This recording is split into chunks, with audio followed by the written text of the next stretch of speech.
My name's Vincent, and I'm currently a therapist in training at Redbird Therapy. And today I want to talk a little bit about the science of happiness and well being.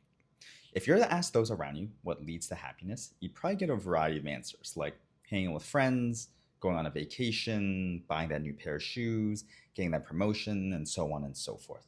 There might be some that overlapping answers and some that are really specific to certain people. But this is a really individual question, and sometimes asking others what they do to live a healthy and happy life just doesn't seem to work for us. It's a big question how to live a healthy, happy life that's full of well being, and it can be difficult to really figure out what does make us feel good, healthy, and happy. There probably isn't a perfect answer out there, but today we have science and ways of measuring empirically different factors that are related to and lead to happiness and well being. And by looking at this research, we might be able to get some clues as to what we can do to build a happy life. In this video, I'm going to be walking through what well being is and looks like, then look at the psychology behind well being, and finally, ways or strategies to start developing well being in our lives. So, the first thing to understand is what is well being? When someone says this is good for your well being, what does that really mean? Well being can include things like living a healthy and happy life. We feel positive emotionally and feel good physically. But just feeling happy and physically strong may not fully capture what well being actually is. Emotions are something that's constantly in flux. No one feels happiness or anger or nervousness all the time. Someone who may have recently got laid off from their job may not be experiencing happiness in that moment, but we wouldn't necessarily say that person is unwell. So, wellness doesn't seem to be simply feeling happy. Another way to look at wellness is that it includes having the energy to pursue valued activities, where someone can take action they feel they have ownership over in pursuit of goals that matter to them. If we go back to the example of someone who just got laid off, they might not be feeling happy in that moment, but they still have the energy to look for a new job and continue doing things that they care about. In the literature, this is called vitality. Vitality isn't just about feeling happy, but feeling alive, energetic, motivated, and being able to function well too. Wellness can also incorporate the feelings of having a sense of purpose and meaning in life. This can be seen as viewing our actions as consequential and purposeful towards a life goal and feeling like we have a sense of direction. These concepts of vitality, meaning, and purpose are much more aligned with the eudaimonic approach to well being. Eudaimonia is an ancient Greek concept that views true happiness as found in living well. It's often translated as flourishing, where reaching our highest potential or actualization of our potentials is likely to be experienced as pleasurable or satisfying. I kind of imagine this concept as working on a project that takes a lot of effort and can even be frustrating at times. But after completion, you feel a sense of pride and accomplishment along with the emotion of happiness. It's not simply experiencing emotional happiness all the way through the process, but a sense of meaning and working towards a goal that provides satisfaction, even when the emotion in the moment isn't necessarily positive. So, when we look at well being, it can definitely include feelings of happiness in our mood, and we don't want to ignore that. But it also includes vitality or having energy to do what we want, along with a sense of meaning or purpose to what we do. So, what can we actually do to begin fostering well being and feel more positive emotionally, feel like we have more vitality or energy and motivation, and also feel a sense of purpose and meaning? To answer this question, I want to introduce something called self determination theory that specifically looks at what leads to well being and makes us feel happy and fulfilled. It's a theory that initially looked at human motivation that began in the 1970s or so and continues to be researched and updated. Over time, aspects of happiness and well being were studied and integrated into its model. And at its core, self determination theory says everyone has innate psychological needs. Just like how we have physical needs, like food, water, air to breathe, we have certain psychological needs that, when satisfied, lead to growth, happiness, and well being. These three needs are having a sense of autonomy, competence, and relatedness. When we live a life that satisfies these three needs of autonomy, competence, and relatedness, we'll start to improve our mood, develop a sense of meaning and purpose, feel more motivated, and become more able to do what we value and care about. So the first need that self-determination theory speaks about is autonomy. Autonomy is that feeling we get when the actions we take feels like it's coming from our own choices or an internal sense to do so. Feeling of autonomy can come from a whole host of different things. It can be choosing what job or role you want to play in the world and how you want to live your life. But sense of autonomy doesn't have to come from these large questions. They can be little things like actively deciding what you want to eat today and taking action to cook that meal. It can be deciding to take up a new hobby, whether it's basketball or pickleball or chess, or it can be even less of a commitment, like deciding to go on a walk today just because you felt like it. We're all different, so we'll all be making slightly different or very different choices, and that's perfectly fine. What matters is taking a moment to notice what we want to do and taking action to fulfill it. Now, autonomy can be tricky though.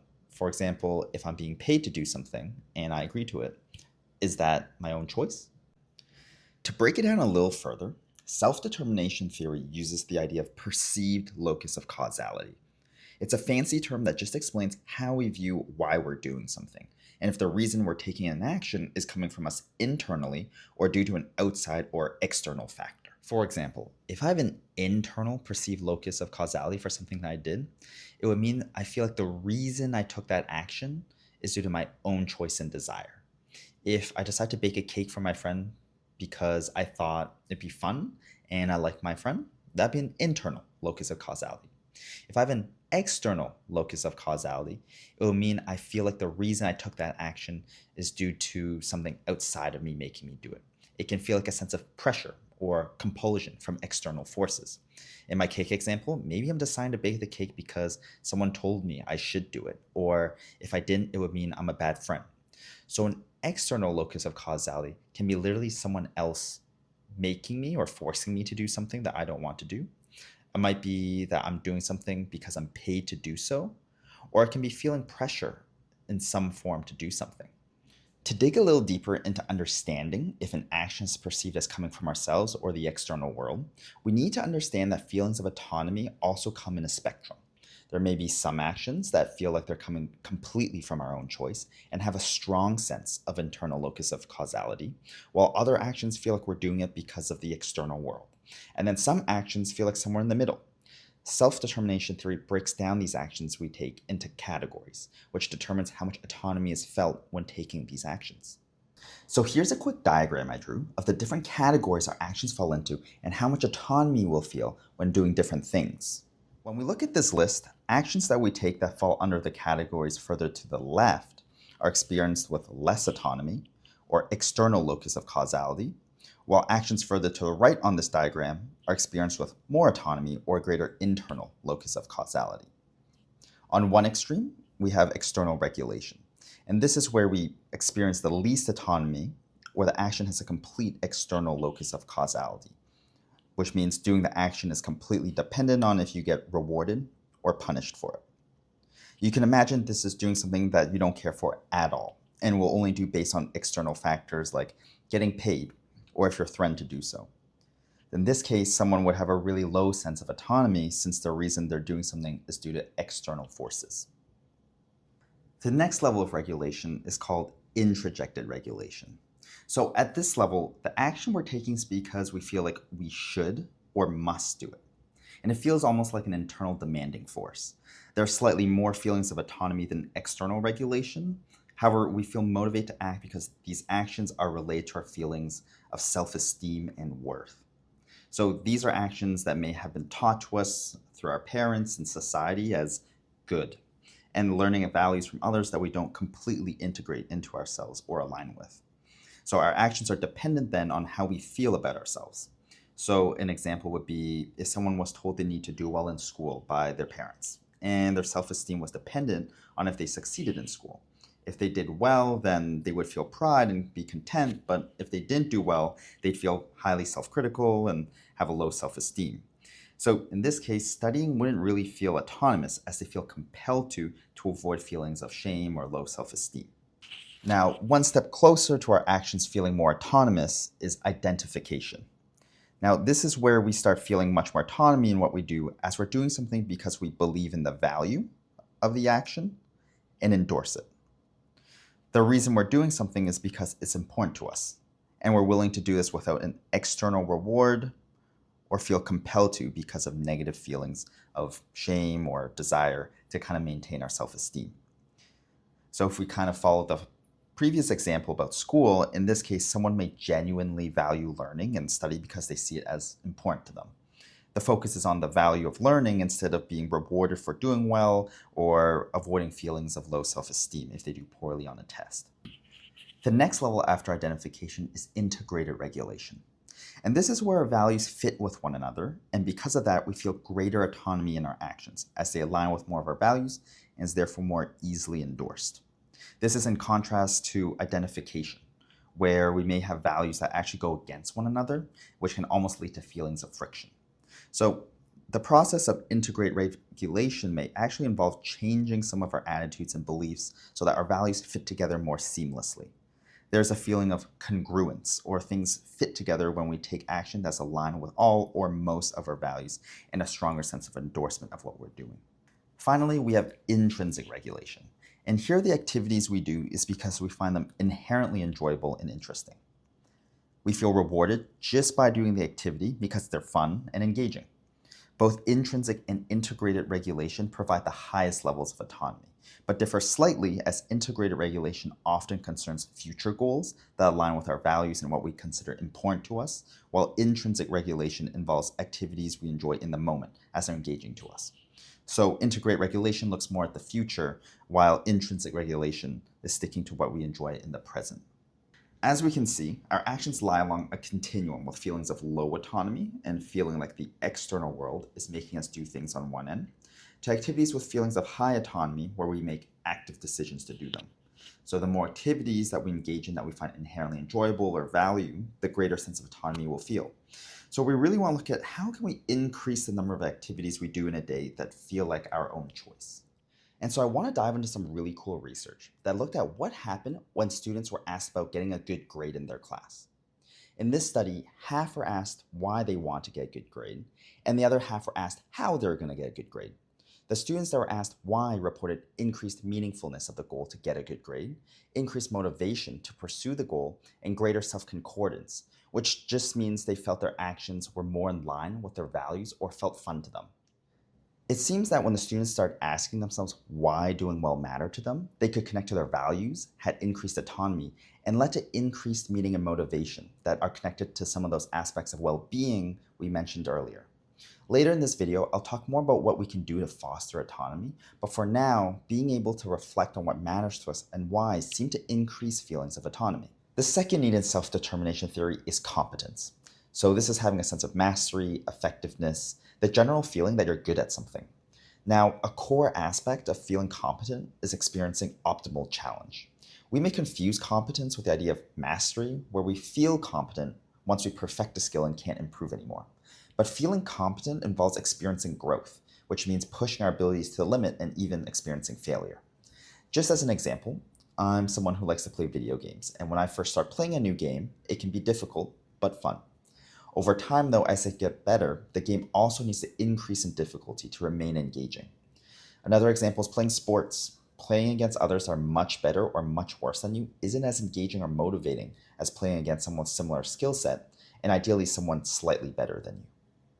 Now, it's still possible to have felt positively about yourself when you demonstrate a skill you've completely mastered, but oftentimes it can come from an extrinsic source involving impressing others or being rewarded in some way. Looking back at how our actions fall into a continuum of autonomy, performing well may be a form of introjected regulation, where we feel pressure to perform. So when we do, it's great, but when we don't, our feelings of self-esteem and worth may fall. The other key aspect of competence is that it's connected to and relies on autonomy. The skill you're improving on needs to feel like it's an autonomous choice. Feeling forced or coerced to learn a skill won't lead to feelings of interest and flow. So we want to start doing activities we choose because we value it and find it naturally engaging, whether it's a sport you've always wanted to try or learning a new instrument, and be willing to practice it at a level where we experience some failure. We need to be comfortable with stretching our capabilities and capacity. And finally, the third need is relatedness. This is feeling connected to others and being part of a community. It involves feeling cared for, but also caring for others, that there's others that matter to you. It's satisfied by maintaining regular social contact with those you feel connected with. However, satisfying the need for relatedness isn't the same as having a lot of relationships, and not all relationships actually satisfy the need of relatedness. Some relationships and interactions can feel really impersonal, while others feel highly meaningful and impactful. Sometimes spending time with those that you would think are the closest to you leads to feelings of disconnection, while the random encounter on a bus or train feels deeply resonant and meaningful. So, what are some elements of how we relate to others that actually lead to feelings of connection and satisfying this need of relatedness? So, the first thing to understand is similar to how competence depends on autonomy, where we feel more competent when we develop a skill that we choose, relatedness depends on autonomy as well. Satisfying our need for relatedness involves feeling autonomy in our relationships, where our decision to spend time with a certain person or group feels like it's coming from our own internal choice as opposed to external reasons. You can imagine feeling forced to go to a party, whether it's for work or a wedding, feels very different than going to a party of your choosing. Another concept I want to introduce is autonomy support, and it speaks towards how contact and encouragement are provided in a relationship. An autonomy supportive person is someone who expresses empathy, respect, encourages their partner's self initiation of action, and is able to take the internal frame of reference of their partner. This means they can see how their partner views the world and their perspective, and can acknowledge how they feel. This acknowledgement and empathy is what's connected to satisfying the need for relatedness. So, not only that, but as the name suggests, autonomy support leads to an environment where an individual doesn't feel controlled and can feel more autonomy. And autonomy support communicates to the partner that they're competent to make their own choices and take action. What's extra interesting, though, is that there's mutuality in autonomy support. And that just means when one person provides autonomy support to another, that person's more likely to reciprocate autonomy support. This can build a feedback loop that increases satisfaction of needs through the relationship. It was also seen that simply providing autonomy support for another person without reciprocation was related to increased well being. So, the last concept of relationships I want to mention is the use of conditional regard. Conditional regard is making the love, attention, and affection someone receives dependent on whether they do what their partner demands. This directly puts the needs for autonomy and relatedness in conflict with one another. It's a form of control over what someone does and applies pressure on someone, impacting the ability to form relationships where individuals can be authentic. This negatively impacts the quality of the relationship and well being. Now, it can get tricky when trying to satisfy the need for relatedness, as it depends on another person to exhibit certain traits like autonomy support, or not exhibit some traits like conditional regard. But being mindful of what your relationships are like with friends, partner, family, and colleagues can give us insight on whether our need for relatedness is being satisfied. Asking ourselves if it feels like we're in those relationships because of our own choice or being forced to in some way. Whether we feel autonomy support, where there's empathy and understanding, and if the care in the relationship feels conditional on us doing certain things are important questions to answer, as it can give us info on whether these relationships are leading to increased well being or if they're actually draining. For all three of these needs of autonomy, competence, and relatedness, evidence has quite consistently shown that when they're satisfied, measures of well being like life satisfaction, meaning in life, vitality, and happiness increase. These results have also been seen in studies conducted around the world, indicating universality. Research also shows that daily fluctuations of need satisfaction predicted well-being. So it's not just that there's two different groups of people where one group satisfy their needs and experiences more well-being, but we can see that well-being changes over time within individuals as needs are satisfied. When people engage in need-satisfying activities, such as providing autonomy support or developing a skill of their choosing, they experience increased vitality and meaning. One specific study looked at the relationship between psychological need satisfaction and well being and compared it to the relationship between how much money someone made and well being, and found that need satisfaction had a greater correlation than income when it came to measures of happiness, life satisfaction, and meaning. Not only that, but it found that need satisfaction had a much greater inverse correlation than income when looking at levels of depression. It seems that those that were making more money and had a goal to make more money weren't necessarily experiencing greater well-being. And this leads into our next topic of what can we do to begin satisfying our needs and foster well-being. So we've talked a little bit about how we can try to implement a little bit more autonomy through making small choices in our life, develop competence through pushing our capacity at a skill of our choosing, and foster relatedness in our lives by building constant contact with individuals that show care, empathy, and support. But one of the tenets of self-determination theory on how need satisfaction is related to wellness is by how we structure our goals in life. Some early research on self-determination theory found that the content, or what our goals are, can impact well-being. So our goals can be broken down into two categories: intrinsic and extrinsic, where intrinsic goals involved personal growth, relationships, community involvement, and extrinsic goals can be seen as instrumental, such as acquiring money, fame, power, and status. Those that valued intrinsic goals more were seen to experience greater well being, such as vitality, lower levels of depression, meaning, and happiness.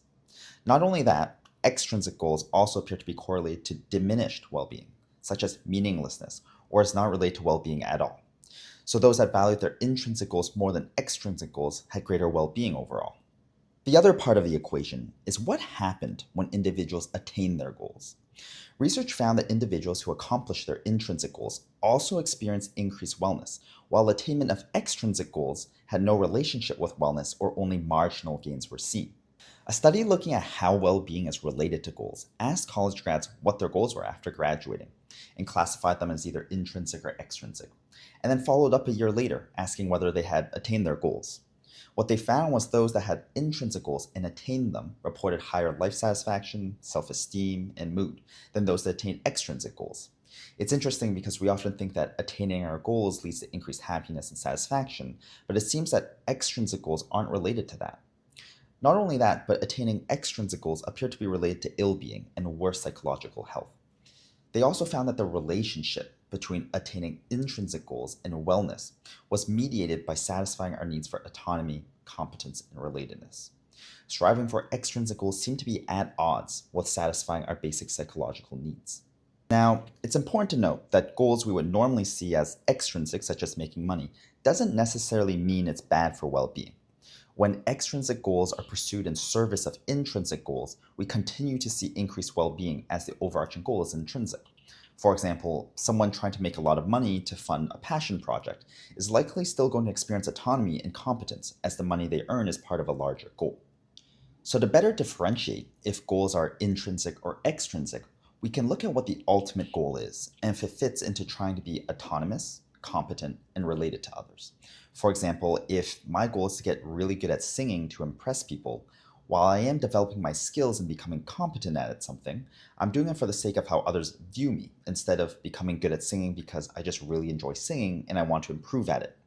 This isn't as autonomous since the motivation or reason why I'm learning to sing is coming from an external source of pressure to be impressive. So when it comes to goals, we want to identify whether they're intrinsic, such as personal growth, relationships, and community involvement, or extrinsic goals, which are instrumental, like money and fame. When evaluating them, we want to see if their needs satisfy. So is the goal providing a sense of autonomy, where it's something we value or find inherently interesting and enjoyable? Or is it coming from an external source of rewards or feelings of pressure? Is the goal providing a sense of competence, where we're improving at something and feeling more effective? And is the goal providing a sense of connection to others? And if not, beginning to craft goals, however small, can begin the process of satisfying our needs. Up to this point, a lot of what we've spoken about involves building awareness of what's happening with our internal world, such as identifying whether the actions we're taking are aligned with what we value and enjoy, or are due to external pressures. The other concept to look at on how to increase need satisfaction is mindfulness. In particular, mindfulness has been found to be related to taking more autonomous actions. So what is mindfulness? Mindfulness is often defined as paying attention to the present non-judgmentally and open to inner and outer events without trying to change the experience. It's really about observing and noticing our emotional reactions and thoughts. When we're more mindful, we're better at noticing impulses, habits, and automatic behaviors or actions. We can reflect on our values more easily and recognize if the actions we're taking are habits stemming from external pressures or our own internal choice and desire to do so. For example, with greater mindfulness, we may realize that our goal to get a job promotion is due to external expectations that are set. And trying to attain it is to boost our self-esteem instead of because there's something we inherently value in the new position. This allows us to take more autonomous action in line with what we intrinsically enjoy or truly value. A meta-analysis of 25,000 people found that mindfulness was associated with more autonomous motivations in a graded manner. This meant that motivations and actions that are associated with greater autonomy, like those regulated by intrinsic motivation, where we do activities due to it being inherently enjoyable, and integrated regulation, where we act because it's aligned with our values and what we care about, were more strongly correlated to mindfulness. The more mindful an individual was, the more actions they would take they inherently enjoyed and aligned with their values. A neat study looked at the impact of mindfulness meditation on changes in individuals' goal setting. In this study, they had a group of people start practicing mindfulness meditation for 5 weeks and found that those that practiced mindfulness were able to change their goals to be more aligned with their values and had a greater internal locus of causality than those that didn't. When individuals became more skilled at mindfulness, they could set more intrinsic goals and may have been more aware of external pressures controlling their decision making. Finally, the last thing we can look at on how to satisfy needs, particularly autonomy, is the use of motivational regulation strategies. Motivation regulation comes from a different theoretical framework than self determination theory, but has strong overlaps. Specifically, strategies such as providing a rationale for our actions and creating choices for ourselves. A study found that individuals who use these strategies experienced greater intrinsic motivation, where they experienced activities as inherently enjoyable, and identified motivation, where their actions felt more in line with their values and long term goals. I think this ties in quite well with aspects of mindfulness, as when we try to provide a rationale for why we're doing what we're doing, we have to reflect upon our motivations and pressures that we're experiencing that moves us in certain directions. So to take a step back and recap, there are three needs that lead to improved well-being. They are autonomy, competence, and relatedness. The more we're able to satisfy these needs, the more we'll experience well being, which involves feeling happier, satisfaction in life, more motivated and energetic, and develop a sense of meaning and purpose in life. Some actionable things we can do to directly satisfy these needs are to begin making more small choices in your days, to do things you find inherently fun and enjoyable. Secondly, develop a skill of your choosing that you just find engaging or is in line with something you really care about. Third, actively put yourself in social situations to allow development of relationships of your choosing, and reflecting on if your current relationships are due to your active choices and if there's autonomy support or conditional regard, which we want to avoid. On a larger process scale, shaping our goals to be more intrinsic, such as connecting to others and our community or personal growth, are needs satisfying. Implementing motivational regulation strategies, such as providing a rationale for our actions and creating different choices for our goals. Mindfulness can help us recognize if our actions are rooted in external and emotional pressures or something we inherently value or enjoy. It can help us break out of automatic actions and habits, allowing us to make more autonomous choices. So I know I threw a lot of info at you, and this isn't about doing everything perfectly. It's not about overhauling your entire life tomorrow or constantly analyzing every choice you make, thinking about if every little action you do is due to being paid or societal pressure or that you genuinely enjoy it. So if everything feels like a lot, you can simplify it and ask yourself, what's one small choice I can make today that feels like mine? What's one challenge I want to lean into that helps me grow? And what's one moment of connection I want to create or deepen? Maybe you take on one or all three of these questions each day. But even small, imperfect steps can build a life that feels happier, more energizing, and meaningful.